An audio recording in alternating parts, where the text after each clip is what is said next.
Hello student, स्वागत है आपका शिक्षा हब पे। आज जो हम कर रहे हैं एक डेमो वीडियो करेंगे जो साइंस के लिए जो लैब अटेंडेंट का एग्जाम है उसके लिए हम पेड करेंगे ये साइंस की। वैसे ये लैब अटेंडेंट स्पेशल रहेगी, लेकिन अगर आप हरियाणा पुलिस वगैरह का फॉर्म भी भरते हो तो इसमें भी ये साइंस आपको काफी मदद करेगी। तो ये फिजिक्स, केमिस्ट्री, बायो तीनों के लिए कोर्स जो है वो रहेगा 549 का। तो वो डेमो वीडियो है, बिल्कुल एंड तक देखिएगा। हम आज जो पढ़ेंगे वो बहुत अच्छे से पढ़ेंगे, ठीक है। तो इससे काफी आपको बेनिफिट रहेगा। अपनी जो ऐप है शिक्षा हब, उसका लिंक आपको नीचे डिस्क्रिप्शन में भी मिल जाएगा, वो आप डाउनलोड कर लीजिएगा। ये डेमो वीडियो है। आपको साइंस का जो कोर्स है वो कंप्लीट फिजिक्स, केमिस्ट्री, बायो वो 549 रुपीज में कंप्लीट सिलेबस प्लस में पीडीएफ्स प्लस में प्रीवियस ईयर क्वेश्चन ये आपको प्रोवाइड किए जाएंगे, ठीक है। ये अपनी ऐप का लिंक आपको वीडियो के नीचे दिया हुआ है, शिक्षा हब ऐप है, उसको आप प्ले स्टोर पर जाइए और डाउनलोड कीजिए। तो चलिएगा शुरू करेंगे। जो हमारा टॉपिक रहेगा वो रहेगा धातुएं और अधातुएं। जैसे कि आपने पीछे जो लैब अटेंडेंट का एग्जाम है वो देखा होगा, उसमें ज्यादा क्वेश्चन जो पूछे गए वो केमिस्ट्री से पूछे गए। इसीलिए मैंने जब एग्जाम की डेट थी उस टाइम पे, लेकिन वो अभी पोस्टपोन हो गई, उस टाइम केमिस्ट्री पे ज्यादा फोकस किया था। तो यहाँ पे देखिएगा एक चैप्टर है जिसको हम बोलते हैं धातुएं और अधातुएं,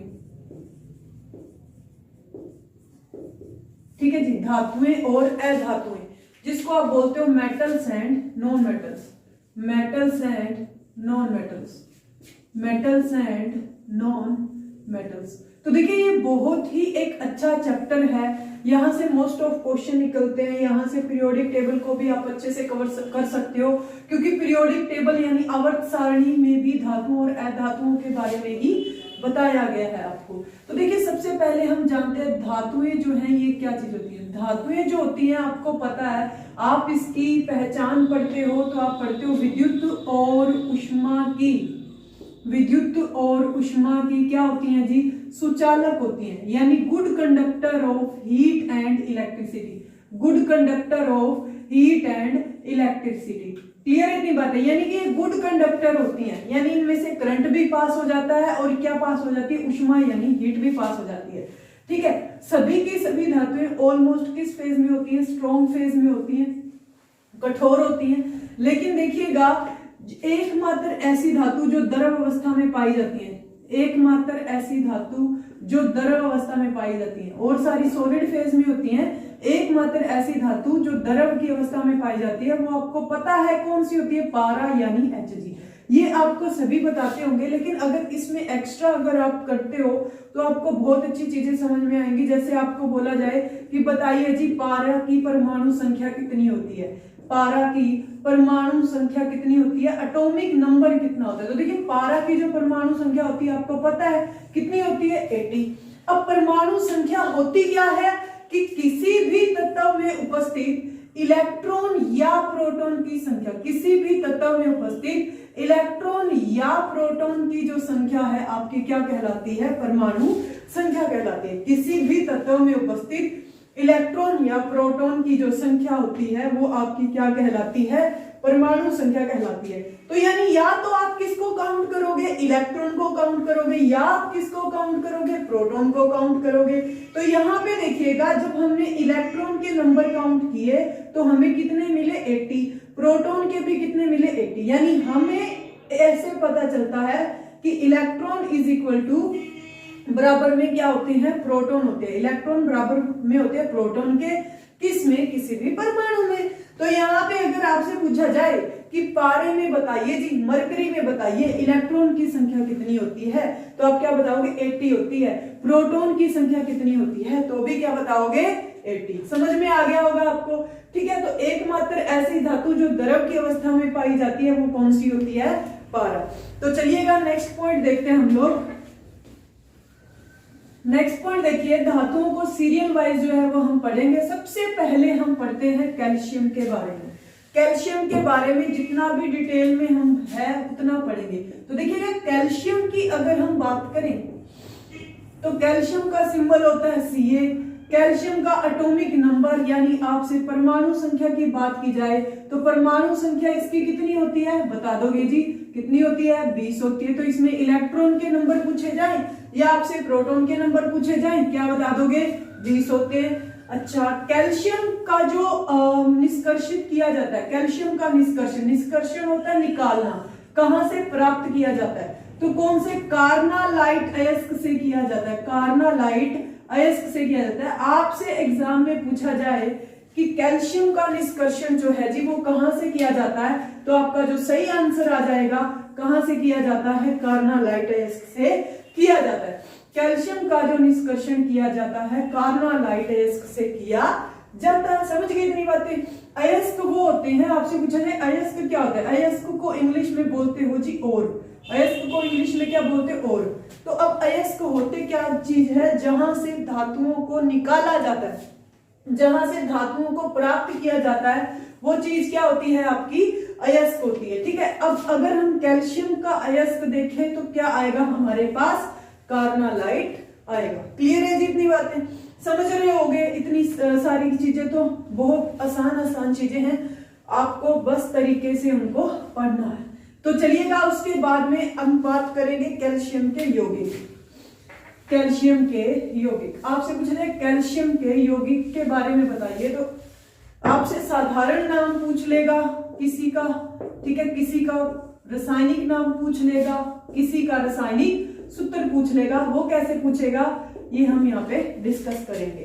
तो यहाँ पे देखिए सबसे पहला है, आपको बोल दिया जाए जी कि बताइए चूने का पत्थर क्या होता है, चूने का पत्थर बोल दे आपको, यानी स्टोन पूछ ले, या आपसे संगमरमर का पत्थर पूछ ले, संगमरमर का पत्थर पूछ ले, या सिंपली आपसे चाक पूछ ले, क्या पूछ ले, चाक पूछ ले, तो आप क्या बताओगे, चूने का पत्थर हो गया, संगमरमर का पत्थर हो गया, चाक हो गया। तो ये तो साधारण नाम है। आपको बोला जाए कि जी बताइए इसका रासायनिक नाम क्या होता है, रासायनिक नाम जो है ये क्या होता है। अगर आपको बोला जाए कि इसका रासायनिक नाम क्या होता है, तो देखिए इसका जो रासायनिक नाम होता है चूने के पत्थर का, संगमरमर के पत्थर का, वो क्या होता है, कैल्शियम। क्या होता है जी, कैल्शियम।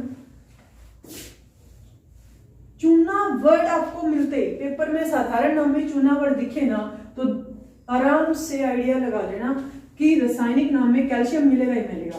तो ये होता है कैल्शियम कार्बोनेट। क्या होता है, कैल्शियम कार्बोनेट। कैल्शियम के लिए क्या लिखते हो, Ca, कार्बोनेट के लिए क्या लिखते हो, CO3। तो ये हो गया कैल्शियम कार्बोनेट यानी CaCO3। चूने के पत्थर यानी संगमरमर के पत्थर के बारे में आपसे पूछा जाए तो इसका रासायनिक नाम होगा कैल्शियम कार्बोनेट। कैल्शियम के लिए Ca होता है, कार्बोनेट के लिए क्या होता है, CO3। समझ गए हो इतनी बातें। चलिएगा उसके बाद में नेक्स्ट पॉइंट देखते हैं। आपको बोल दिया जाए जी सेकंड यौगिक के बारे में बात करते हैं। एक होता है बुझा हुआ चूना या चूने का पानी, ये मिटा देते हैं हम लोग।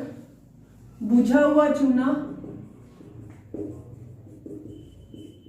या चूने का पानी, चूने का पानी, बुझा हुआ चूना या चूने का पानी। बुझा हुआ चूना या चूने के पानी को हम और क्या नाम दे सकते हैं, और क्या नाम दे सकते हैं जी, इंग्लिश में इसको बोलते हैं स्लैग्ड लाइम। तो याद रखना हिंदी में भी स्लैग्ड लाइम लिखा हुआ आ सकता है। तो बुझा हुआ चूना होता क्या है, कैल्शियम। चूने में मैंने बोल दिया आएगा ही आएगा, ठीक है। Calcium hydro oxide, calcium hydro oxide क्या होता है जी, कैल्शियम हाइड्रो ऑक्साइड। कैल्शियम के लिए क्या लिखते हैं हम, Ca। हाइड्रो ऑक्साइड के लिए क्या लिखते हैं, OH2, यानी calcium hydro oxide CaOH2। Clear है जितनी बातें, CaOH और 2। अब यहाँ पे एक बात सोचिए, ये था बुझा हुआ चूना। आपसे पूछ लिया जाए बिना बुझा हुआ चूना, बिना बुझा हुआ चूना, क्या पूछ लिया जाए आपसे, बिना बुझा हुआ चूना। बिना बुझा हुआ चूना को आप क्या बोल सकते हो जी, क्विक लाइन। क्या बोल सकते हो, क्विक लाइन बोल सकते हो। क्विक लाइन की अगर हम बात करें, बिना बुझा हुआ चूना की अगर हम बात करें, तो यहाँ पे बिना बुझा हुआ चूना होता है कैल्शियम ऑक्साइड। क्या होता है, कैल्शियम ऑक्साइड। अब यहाँ पे एक चीज देखिए, कैल्शियम के लिए हम किसका यूज करते हैं, Ca का, ऑक्साइड के लिए O, तो इसका रासायनिक सूत्र क्या बन जाएगा, कैल्शियम ऑक्साइड, बिना बुझा हुआ चूना। नेक्स्ट कैल्शियम के यौगिक की अगर हम बात करें, तो कैल्शियम का जो नेक्स्ट यौगिक होता है वो होता है जी जिप्सम। जिप्सम, देखिए जिप्सम भी कैल्शियम ही है, तो रासायनिक नाम में कैल्शियम आएगा ही आएगा। कैल्शियम सल्फेट डाइहाइड्रेट, क्या होता है? Calcium sulphate dihydrate, calcium sulphate dihydrate. Calcium के लिए हमने क्या लिखा? Ca, सल्फेट के लिए SO4, डाई के लिए क्या आया? 2, हाइड्रेट के लिए क्या आया?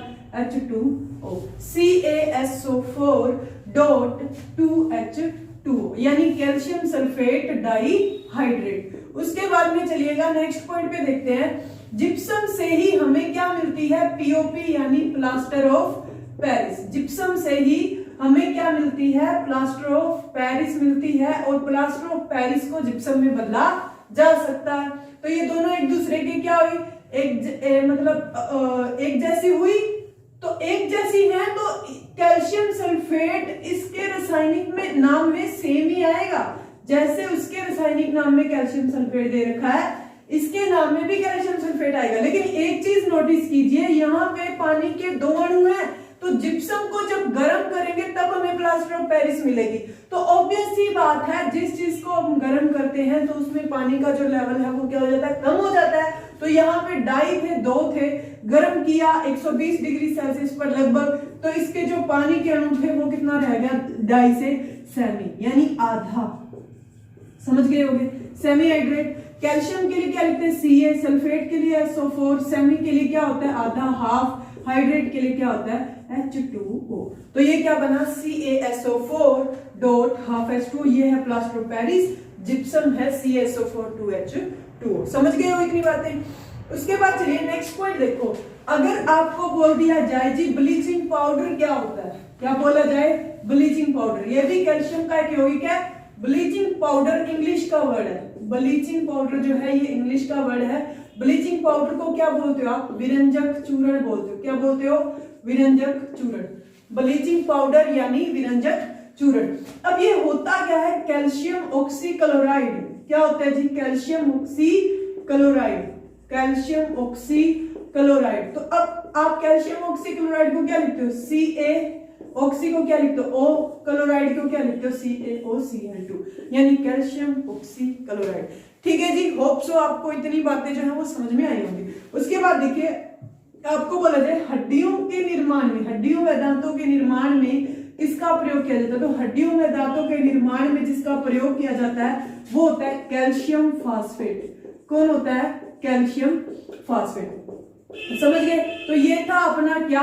कैल्शियम। तो कैल्शियम के बारे में शुरू से लेकर हमने एंड तक पढ़ा। कैल्शियम से जितने भी क्वेश्चन बनेंगे इससे बाहर एक भी क्वेश्चन नहीं आएगा। तो इसी तरीके से पूरी डिटेल से देखिए, एक तत्व है कैल्शियम, इस पे अपन ने 10-15 मिनट डिस्कशन किया है। तो हर एक चीज पे कंप्लीटली जो है वो डिस्कशन किया जाएगा।